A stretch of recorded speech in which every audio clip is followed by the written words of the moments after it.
behind it?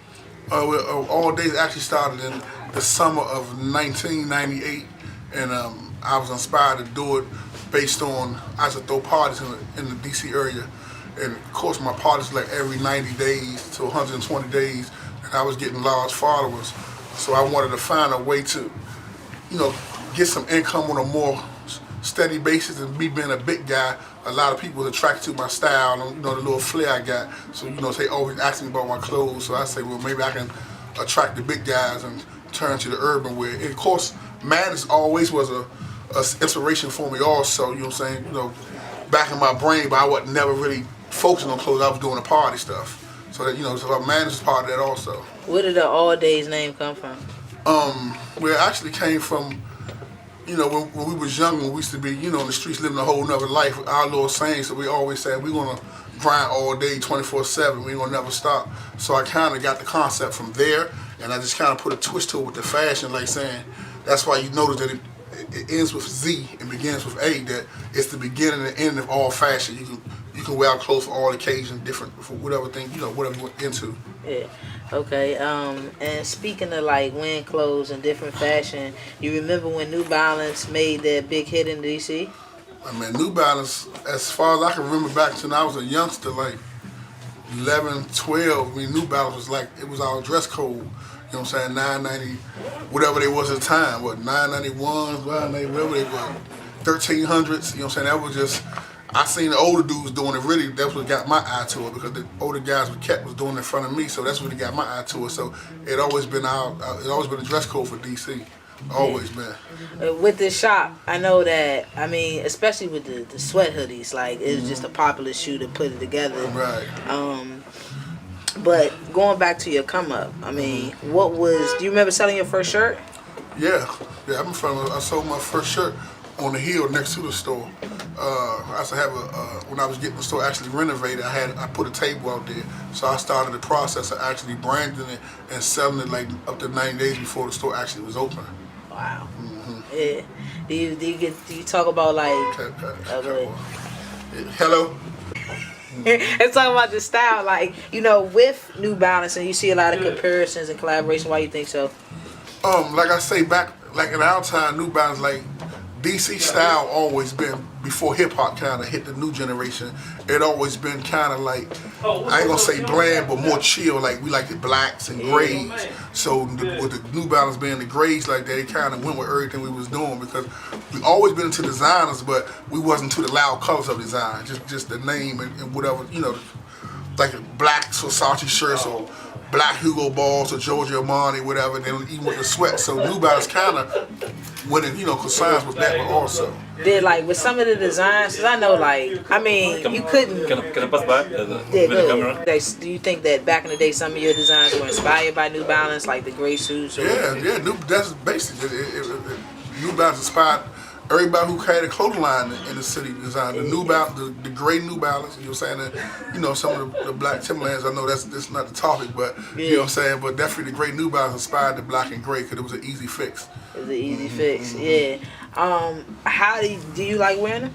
Yeah. No, I got 3 or 4 pairs. Any dude from DC that's 35 or over, he gonna have 3 or 4 new pair of New Balance on his bed. Why do you say that age range? Because it meant more to us. It meant more so like how the phone parts might mean to a young cat now, a new generation. That's what the New Balance meant to us. You know what I'm saying? It was our code. We go to the fights. Anywhere you go out of town, people relate, or them DC dudes. You know what I'm saying? They got, you know, the New Balance on. So that's, you know, I mean a lot to it. So I got a question. Like with the clothing industry within DC, what do you think happened? Because it's like it just. I mean, personally, I think with everything, time evolves. That's one thing, but outside of that, I think you gotta keep in mind. Like I always speak from the old. Hold on one second. Hey, we got 2 interviews going on. Road got day. Okay, go ahead. Started about you said. Yeah. What do you think? What do you think is the transition of the clothing I think time changed everything. That evolved. I think that definitely played a strong part in it. But I also think that, like I say, with the new generation, I just think hip hop finally kind of infiltrated DC. Like it didn't hit with DC because we was under the old codes, what I call it. So we DC or nothing. You know what I'm saying? So that's why with Fat Farm and Fubu and Rockwood, it never was able to infiltrate. So now with the new generation, they kind of got with hip hop. So it kind of made them open their eyes to different stuff. It wasn't about DC for them. It was about the hip hop culture. So I think that hurt. That ended up walking the Urban Apparel line down because we were sticking to our look, our culture, our style. And then with the skinny jeans and Lil Wayne and then with the skinny stuff, and of course the same demographic who follows that, trend, they wanted that look. Okay. And that's the opposite of what the Urban Apparel look is about. You have an incredible story. You've been through like a lot of ups and downs before somebody, and you're a pioneer in the clothing game. I mean, especially in the fashion, maybe in business, period. But what is like inspiration? Like I know you had a lot of downs. You know what I'm saying? For somebody, especially from the city, like. Right. My inspiration is just seeing so many people on my team. Basically, like I call it wasted talent, you know what I'm saying? Versus even all the way to the fact of getting murdered. They didn't plan to be murdered, but I've seen a lot of people lose their lives. I've seen a lot of people get caught up in the penal system, the federal institution.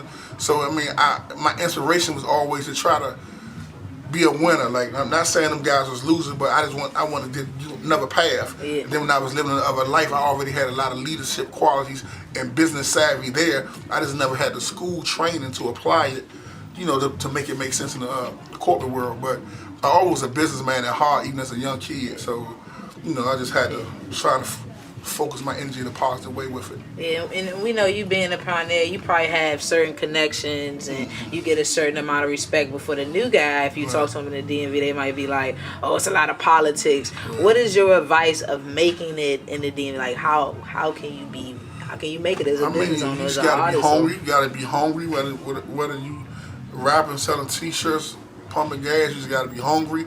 You can't be closed-minded. You know what I'm saying? You gotta understand that everybody ain't gonna like what you like. You know what I'm saying? And I had to go over those bumps in the beginning because I was designing for me instead of the people. You know what I'm saying? So you gotta be open for change and stuff like that. But you just gotta be hungry. You gotta stick to the grind. You know what I'm saying? You gotta understand that you want it more than anything next to life itself. You know what I'm saying? Because when you own your own business, man, people don't understand is everything counts on you. If you oversleep, that means your business not open. You know what I'm saying?